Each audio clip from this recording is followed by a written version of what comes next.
Kita beralih ke informasi lainnya, sebuah pulau di Kepulauan Seribu milik Ketua Umum Partai Nasdem Surya Paloh sempat disegel oleh pemerintah setempat. Penyegelan itu disebabkan adanya pelanggaran izin mendirikan bangunan dan reklamasi untuk pembangunan helipad.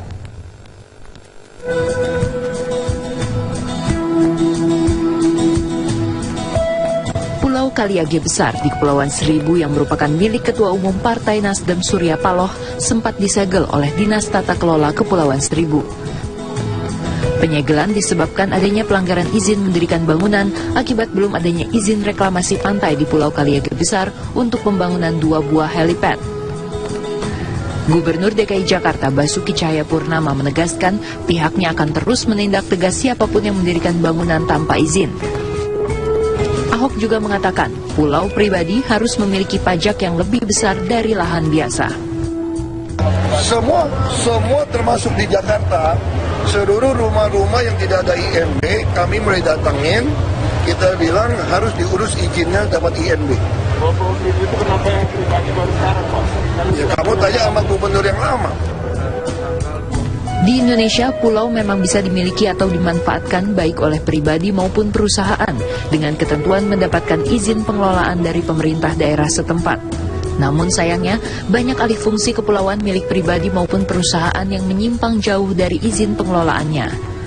Upaya-upaya konservasi terhadap kawasan pesisir laut itu menjadi penting. Yang kedua, tentu ketika akan membangun sebuah bangunan itu, selain pada konteks legalitas perizinan, dia juga harus memperhatikan aspek keseimbangan lingkungan. Nah, dalam hal ini sebaiknya memang pemerintah daerah atau bupati setempat itu yang sudah memasang rambu-rambu dengan tegas agar kepada siapapun pemilik usaha, pemilik resort, pemilik pulau, Anda harus mengikuti dan mematuhi ketentuan peraturan perundang-undangan. Meski dimiliki oleh Surya Paloh, pemerintah Kabupaten Kepulauan Seribu mempersilakan warga yang ingin berwisata ke pulau itu. Karena telah ada aturan bahwa 40% pulau pribadi tetap merupakan ruang publik. Dari Jakarta, Ramon Ardians, Muhammad Ishak, TV One mengabarkan.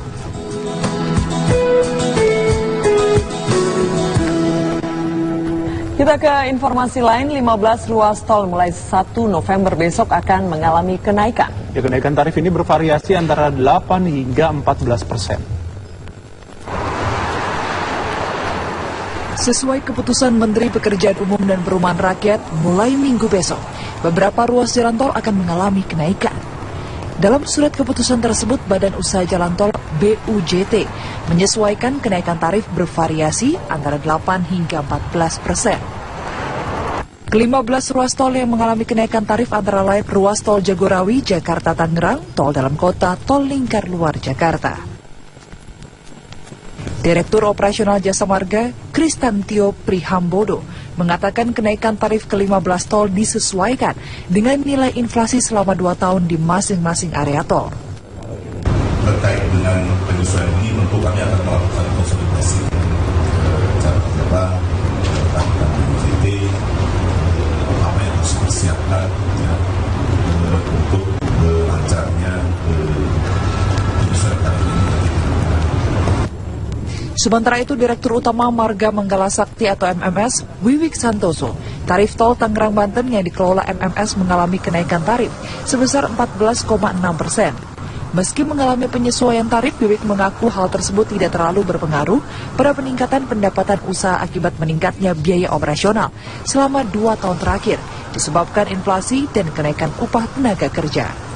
Kalau lalinya tidak turun, ya pasti akan menambah pendapatan dari pendapatan kami sebagai operator. Tapi kembali sebenarnya kan tadi yang seperti dijelaskan, ini tidak hanya mengerek pendapatan karena biaya kami sudah naik sejak 2 tahun yang lalu. Kan inflasinya ini kan digantikan setelah 2 tahun. Padahal kan tahun lalu sebenarnya kan kami biaya-biayanya juga sudah naik. Dari Jakarta, Wahyu Jaju, TV One mengabarkan. Gunung Sinabung di Kabupaten Karo, Sumatera Utara kembali mengalami erupsi pada Sabtu siang. Erupsi mengakibatkan semburan debu vulkanik mencapai 4,5 km dan guguran awan panas mencapai 3,5 km ke arah selatan dan tenggara.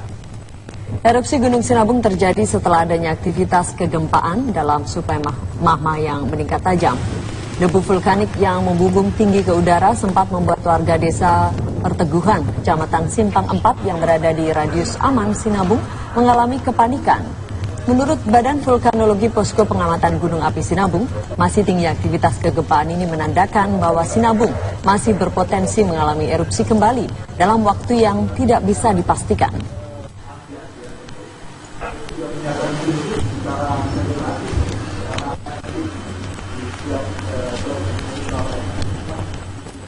Komunitas Teman Ahok mengklaim jumlah dukungan dalam bentuk pengumpulan KTP bagi Gubernur DKI Jakarta Basuki Cahayapurnama untuk ikut dalam Pilkada DKI 2017 secara independen.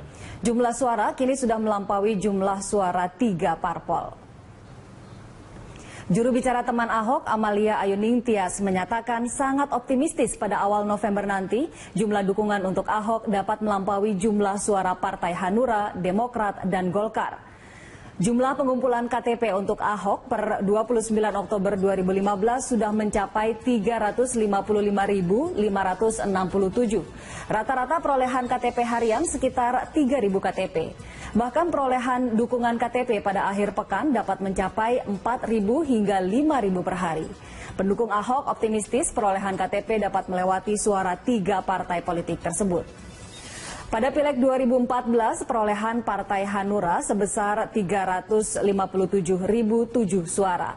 Partai Demokrat 360.929 suara. Dan Partai Golkar 376.221 suara.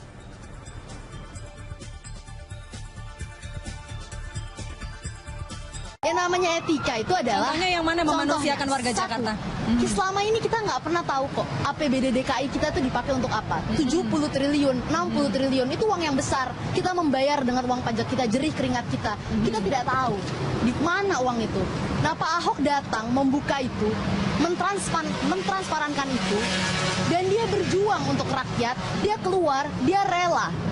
Dia rela dibenci oleh partai politik, rela dia dijatuhkan oleh angket DPRD DKI. Dia tidak takut oleh segala intrik-intrik politik yang akan dilakukan. Yang dia lakukan, yang diketahui adalah kebenaran, yaitu apa? Memperjuangkan uang warga DKI Jakarta. Itu prinsip, itu yang menurut saya yang namanya etika. Tapi kalau dikatakan ya, tadi Pak Ahok adalah memperjuangkan nasib masyarakat atau warga DKI. Ada juga warga yang mengatakan bahwa Pak Ahok ini nggak pro warga DKI. Gimana nih tanggapan dari Mas Awara? Iya. Sekarang bisa dilihat di Kampung Pulo misalnya, atau Sumber Waras. Ya begini. Soal Kampung Pulo, logika saya simpel saja. Bagaimana bisa seseorang tinggal di tanah negara? Baiklah, mungkin waktu itu orang itu tidak tahu mau tinggal di mana, dia bikin di tanah negara. Pak Ahok datang bukan menggusur terus Anda keluar, bukan. Pak Ahok datang, dia gusur, dia beri rusun Jatinegara yang menurut saya itu sekelas apartemen. Boleh saya potong itu? Rusun itu disewa, artinya gratis cuma 3 bulan, setelah itu 3 bulan berikutnya bayar. Apakah tapi mampu itu menjadi mereka? Hak milik selama 7 turunan. Nah, disewa loh. Jadi itu 3 bulan aja gratis. dimiliki, bukan gratis ya, Pak? dibandingkan di Kampung Pulo, setiap tahunnya dia harus mengungsi karena banjir 2 meter. Apakah tidak kena penyakit? Bagaimana anak-anak mereka? Mereka ngungsi balik lagi, mereka ngungsi balik lagi. Apakah itu seorang pemimpin manusiawi membiarkan rakyatnya kebanjiran setiap tahun? Apakah pemimpin itu turun, dia menggusur, dia buat itu resapan air mengurangi banjir Jakarta, dan dia memindahkan itu warga ke rusun yang sekelas apartemen? Sekarang saya mau tanya, apakah di Kampung Pulo itu tidak bayar urusan listriknya? Apakah itu tidak ada preman-preman oknum-oknum dalam tanda kutip yang menagih uang? Oke, jadi Pak Ahok di sini sudah bisa menertibkan ya, memberi mereka kehidupan yang lebih baik, yang lebih layak. Betul. Begitu ya. Kita untuk yang bisa atau sudah dapat kamar atau unit di Rusunawa. Sementara masih ada ratusan yang dikatakan penduduk liar begitu ya yang belum mendapatkan. Komentar Samara.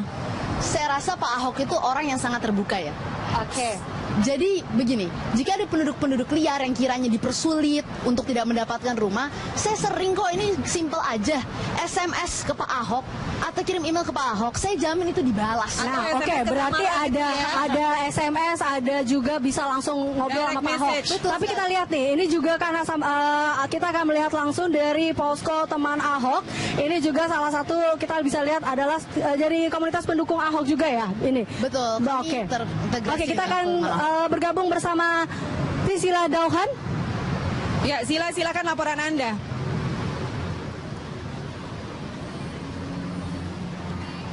Ya, Eliza, saat ini saya berada di salah satu posko teman Ahok yang ada di Kemang Village, Jakarta Selatan.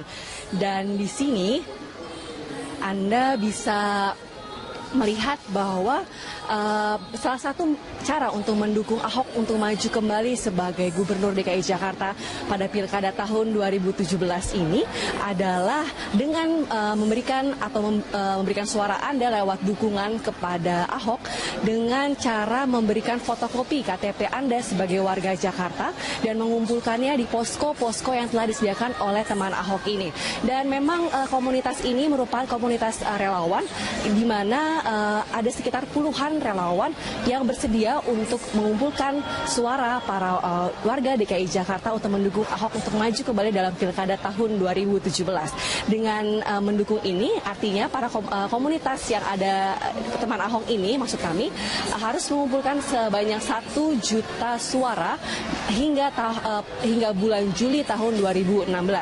Dan ada sekitar 18 posko yang tersebar di pusat-pusat perbelanjaan di DKI Jakarta, di mana Anda bisa datang ke masing-masing posko untuk mengumpulkan KTP Anda untuk mendukung Ahok sebagai Gubernur DKI Jakarta pada tahun 2017. Dan memang komunitas teman Ahok ini dapat Anda lihat juga di www.temanahok.com, di mana Anda bisa menemukan banyak informasi mengenai komunitas ini. Dan dalam posko teman Ahok ini juga Anda dapat membeli pernak-pernik dengan tulisan KTP DKI Jakarta untuk Ahok, dan juga dapat mendukung Ahok juga dalam Twitter dan Facebook teman Ahok ini dengan hashtag teman Ahok. Dan Anda sebagai warga Jakarta dapat terus mendukung Ahok untuk maju kembali dalam Pilkada tahun 2017 ini dengan mengumpulkan KTP Anda sebanyak-banyaknya agar target 1 juta suara hingga tahun 2016 dapat segera terkumpul. Demikian Eliza dapat kami sampaikan dalam posko Ahok di Kemang Village, Jakarta Selatan. Kembali ke Anda. Baik, Sila, ada satu hal yang ingin saya tanyakan. Sejak tadi pagi Anda berada di Pejaten Village, sudah terkumpul berapa banyak fotokopi KTP di sana?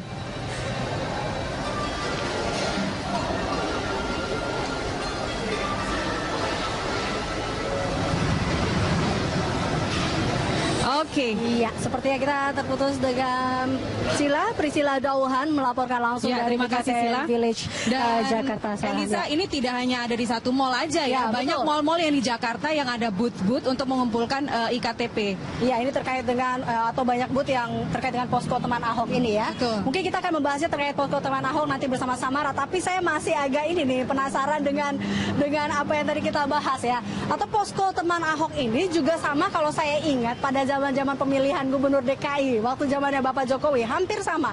Ada juga relawan Joko Widodo pada saat itu. Ini apakah ini juga kalau kita katakan bahwa posko teman Ahok ini meniru dari apa yang telah dilakukan atau kesuksesan dari yang terjadi pada saat pemilihan Gubernur DKI Jakarta pada saat itu. Dan apakah sebegitu efisien dan efektif untuk mendirikan booth kemudian mengumpulkan ada KTP? Kesamaan, tapi kalau kita katakan meniru sih enggak ya, mungkin pasti tidak ada yang sama persis gitu ya. Ada kesamaan. Tetapi justru saya melihat dari sisi lain. Artinya apa? Memang masyarakat itu hak mereka lah untuk mengumpulkan KTP untuk memberikan dukungan. Tetapi kalau kita lihat dari aspek politik gitu ya, ini kan pemilihan masih panjang. Artinya lawannya Ahok saja belum ada. Dalam tanda kutip, pendukung-pendukung Ahok sudah melakukan curi start. Kalau memang dia punya power, punya kemampuan, kenapa mesti takut? Artinya apa? Risma di Surabaya setahun yang lalu digadang-gadang menjadi maju kembali. Apa kata jawab Risma? Saya tidak peduli itu. Saya mau banyak pekerjaan saya kepada rakyat. Andaikan Ahok mengatakan seperti itu, silahkan bergerak ini. Tapi kan di sini Pak Ahok maju dari jalur independen, Pak. Betul. Itu popularitasnya dan sangat jalur bagus. independen itu kan perlu pengumpulan KTP. Kita tidak bisa ujuk-ujuk 4 bulan sebelumnya ngumpulin KTP. Ada peraturan KPU yang kita harus ketahui untuk maju independen. 1 juta KTP bukan sedikit. Kalau memang dukungannya banyak, 1 minggu juga kelar. Artinya masyarakat akan mengantar ke rumahnya. Berarti Bapak melihatnya Pak Ahok kurang pede begitu saya ya. Jadi dalam waktu beberapa bulan pertama 100.000 KTP terkumpul itu menunjukkan dukungan rakyat yang begitu luas terhadap Pak Ahok. Besar dukungannya. Sekarang KTP-nya sudah ada berapa sama 100.000 KTP tembus. Itu yang kamu kumpulkan sendiri atau dari semua komunitas? Dari data teman Ahok. Dan itu dari posko teman Ahok aja berarti. Betul, ya? Belum dari Kompak, belum dari yang lain? Kompak submit ke teman Ahok. begitu. Jadi itu mengumpulkan KTP 1 minggu 1 juta tidak mungkin, dan ada peraturan teknis. KPU akan melakukan perubahan. Sekarang Bapak Fajrul Rahman gugat ke Mahkamah Konstitusi. Kita bisa lihat adalah dari komunitas pendukung Ahok juga ya ini. Betul. Oke, kita akan bergabung bersama Priscilla Dauhan. Ya, silakan laporan Anda.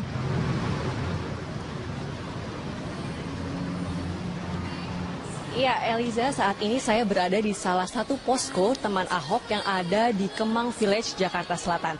Dan di sini Anda bisa melihat bahwa salah satu cara untuk mendukung Ahok untuk maju kembali sebagai Gubernur DKI Jakarta pada Pilkada tahun 2017 ini adalah dengan memberikan suara Anda lewat dukungan kepada Ahok dengan cara memberikan fotokopi KTP Anda sebagai warga Jakarta dan mengumpulkannya di posko-posko yang telah disediakan oleh teman Ahok ini. Dan memang komunitas ini merupakan komunitas relawan di mana ada sekitar puluhan relawan yang bersedia untuk mengumpulkan suara para warga DKI Jakarta untuk mendukung Ahok untuk maju kembali dalam Pilkada tahun 2017. Dengan mendukung ini artinya para komunitas yang ada teman Ahok ini, maksud kami, harus mengumpulkan sebanyak 1 juta suara hingga bulan Juli tahun 2016. Dan ada sekitar 18 posko yang tersebar di pusat-pusat perbelanjaan di DKI Jakarta, di mana Anda bisa datang ke masing-masing posko untuk mengumpulkan KTP Anda untuk mendukung Ahok sebagai Gubernur DKI Jakarta pada tahun 2017. Dan memang komunitas teman Ahok ini dapat Anda lihat juga di www.temanahok.com, di mana Anda bisa menemukan banyak informasi mengenai komunitas ini. Dan dalam posko teman Ahok ini juga Anda dapat membeli pernak-pernik dengan tulisan KTP DKI Jakarta untuk Ahok, dan juga dapat mendukung Ahok juga dalam Twitter dan Facebook teman Ahok ini dengan hashtag teman Ahok. Dan Anda sebagai warga Jakarta dapat terus mendukung Ahok untuk maju kembali dalam Pilkada tahun 2017 ini dengan mengumpulkan KTP Anda sebanyak-banyaknya agar target 1 juta suara hingga tahun 2016 dapat segera Kita beralih ke informasi lainnya. Sebuah pulau di Kepulauan Seribu milik Ketua Umum Partai Nasdem Surya Paloh sempat disegel oleh pemerintah setempat. Penyegelan itu disebabkan adanya pelanggaran izin mendirikan bangunan dan reklamasi untuk pembangunan helipad.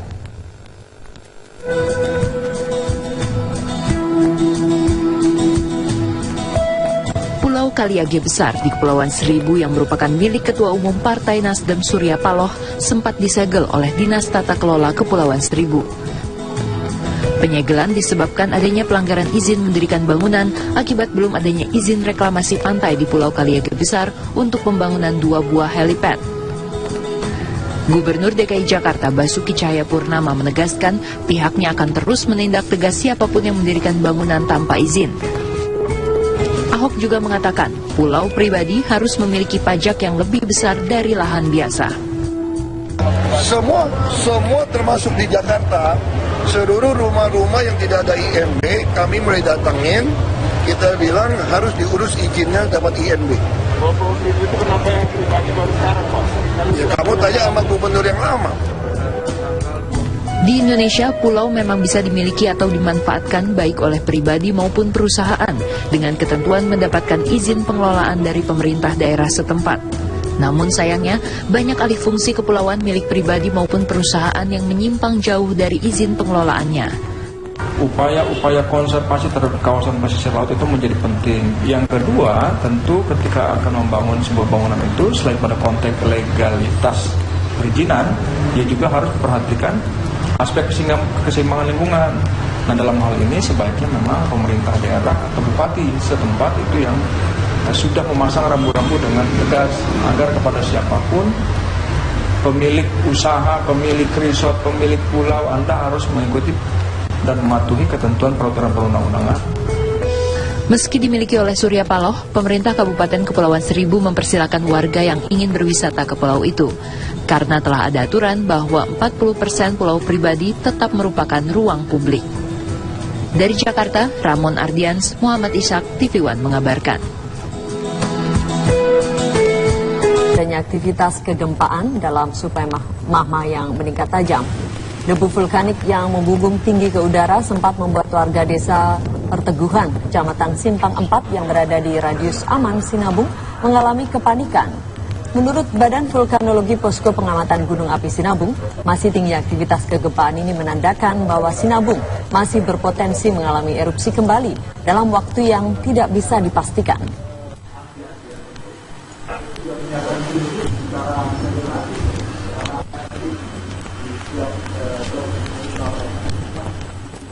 Komunitas teman Ahok mengklaim jumlah dukungan dalam bentuk pengumpulan KTP bagi Gubernur DKI Jakarta Basuki Cahayapurnama untuk ikut dalam Pilkada DKI 2017 secara independen. Jumlah suara kini sudah melampaui jumlah suara 3 parpol. Juru bicara teman Ahok, Amalia Ayuning Tias, menyatakan sangat optimistis pada awal November nanti jumlah dukungan untuk Ahok dapat melampaui jumlah suara Partai Hanura, Demokrat, dan Golkar. Jumlah pengumpulan KTP untuk Ahok per 29 Oktober 2015 sudah mencapai 355.567. Rata-rata perolehan KTP harian sekitar 3.000 KTP. Bahkan perolehan dukungan KTP pada akhir pekan dapat mencapai 4.000 hingga 5.000 per hari. Pendukung Ahok optimistis perolehan KTP dapat melewati suara 3 partai politik tersebut. Pada Pileg 2014, perolehan Partai Hanura sebesar 357.007 suara. Partai Demokrat 360.929 suara. Dan Partai Golkar 376.221 suara.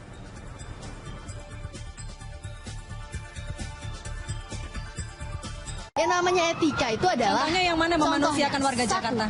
Selama ini kita nggak pernah tahu kok APBD DKI kita tuh dipakai untuk apa. 70 triliun, 60 triliun itu uang yang besar. Kita membayar dengan uang pajak kita, jerih keringat kita. Kita tidak tahu di mana uang itu. Nah, Pak Ahok datang membuka itu, mentransparankan itu, dan dia berjuang untuk rakyat. Dia keluar, dia rela. Dia rela dibenci oleh partai politik, rela dia dijatuhkan. Kita ke informasi lain, 15 ruas tol mulai 1 November besok akan mengalami kenaikan. Kenaikan tarif ini bervariasi antara 8 hingga 14%. Sesuai keputusan Menteri Pekerjaan Umum dan Perumahan Rakyat, mulai minggu besok, beberapa ruas jalan tol akan mengalami kenaikan. Dalam surat keputusan tersebut, Badan Usaha Jalan Tol BUJT menyesuaikan kenaikan tarif bervariasi antara 8 hingga 14%. Ke-15 ruas tol yang mengalami kenaikan tarif antara lain ruas tol Jagorawi, Jakarta Tangerang, tol dalam kota, tol lingkar luar Jakarta. Direktur Operasional Jasa Marga, Kristantio Prihambodo, mengatakan kenaikan tarif ke-15 tol disesuaikan dengan nilai inflasi selama 2 tahun di masing-masing area tol. Terkait dengan penyesuaian ini, tentu kami akan melakukan konsolidasi cara kerja, rekan-rekan BUJT, apa yang harus dipersiapkan untuk lancarnya penyesuaian tarif ini. Sementara itu, Direktur Utama Marga Manggala Sakti atau MMS, Wiwik Santoso, tarif tol Tangerang Banten yang dikelola MMS mengalami kenaikan tarif sebesar 14,6%. Meski mengalami penyesuaian tarif, Wiwik mengaku hal tersebut tidak terlalu berpengaruh pada peningkatan pendapatan usaha akibat meningkatnya biaya operasional selama 2 tahun terakhir, disebabkan inflasi dan kenaikan upah tenaga kerja. Kalau lalinya tidak turun, ya pasti akan menambah pendapatan dari pendapatan kami sebagai operator. Tapi kembali sebenarnya kan tadi yang seperti dijelaskan, ini tidak hanya mengerek pendapatan karena biaya kami sudah naik sejak 2 tahun yang lalu. Kan inflasinya ini kan digantikan setelah 2 tahun. Padahal kan tahun lalu sebenarnya kan kami biaya-biayanya juga udah naik. Dari Jakarta, Wahyu Jaju, TV One mengabarkan. Gunung Sinabung di Kabupaten Karo, Sumatera Utara kembali mengalami erupsi pada Sabtu siang. Erupsi mengakibatkan semburan debu vulkanik mencapai 4,5 km dan guguran awan panas mencapai 3,5 km ke arah selatan dan tenggara. Erupsi Gunung Sinabung terjadi setelah ditentukan oleh angket DPRD DKI Dia tidak takut oleh segala intrik-intrik politik yang akan dilakukan. Yang dia lakukan, yang diketahui adalah kebenaran, yaitu apa? Memperjuangkan uang warga DKI Jakarta. Itu prinsip, itu yang menurut saya yang namanya etika. Tapi kalau dikatakan ya, tadi Pak Ahok adalah memperjuangkan nasib masyarakat atau warga DKI. Ada juga warga yang mengatakan bahwa Pak Ahok ini nggak pro warga DKI. Gimana nih tanggapan dari Mas Hawara? Iya. Sekarang bisa dilihat di Kampung Pulau misalnya, atau Sumber Waras. Ya begini, soal Kampung Pulau, saya ini logika saya simpel saja. Bagaimana bisa seseorang tinggal di tanah negara? Baiklah, mungkin waktu itu orang itu tidak tahu mau tinggal di mana, dia bikin di tanah negara. Pak Ahok datang bukan menggusur terus Anda keluar, bukan. Pak Ahok datang, dia gusur, dia beri rusun Jatinegara yang menurut saya itu sekelas apartemen. Boleh saya potong itu? Rusun itu disewa, artinya gratis cuma 3 bulan, setelah itu 3 bulan berikutnya bayar. Apakah Tapi itu mampu menjadi mereka? hak milik selama 7 turunan. Nah, disewa loh. Jadi itu 3 7 bulan aja turunan gratis. dimiliki, Bukan gratis ya, Pak? dibandingkan di Kampung Pulau, setiap tahunnya dia harus mengungsi karena banjir 2 meter. Apakah tidak kena penyakit? Bagaimana anak-anak mereka? Mereka ngungsi balik lagi, mereka ngungsi balik lagi. Apakah itu seorang pemimpin manusiawi membiarkan rakyatnya kebanjiran setiap tahun? Apakah pemimpin itu turun, dia menggusur, dia buat itu resapan air mengurangi banjir Jakarta, dan dia memindahkan itu warga ke rusun yang sekelas apartemen? Sekarang saya mau tanya, apakah di Kampung Pulau itu tidak bayar urusan listriknya? Apakah itu tidak ada preman-preman oknum-oknum dalam tanda kutip yang menagih uang? Oke, jadi Pak Ahok di sini sudah bisa menertibkan ya, memberi mereka kehidupan yang lebih baik, yang lebih layak. Betul. Begitu ya. Kita untuk yang bisa atau sudah dapat kamar atau unit di Rusunawa. Sementara masih ada ratusan yang dikatakan penduduk liar begitu ya, yang belum mendapatkan. Komentar Samara. Saya rasa Pak Ahok itu orang yang sangat terbuka ya. Oke. Jadi begini, jika ada penduduk-penduduk liar yang kiranya dipersulit untuk tidak mendapatkan rumah, saya sering kok, ini simple aja, SMS ke Pak Ahok atau kirim email ke Pak Ahok, saya jamin itu dibalas. Nah, oke, berarti ada SMS, ada juga bisa langsung ngobrol sama Pak Ahok. Tapi kita lihat nih, ini juga karena kita akan melihat langsung dari posko teman Ahok. Ini juga salah satu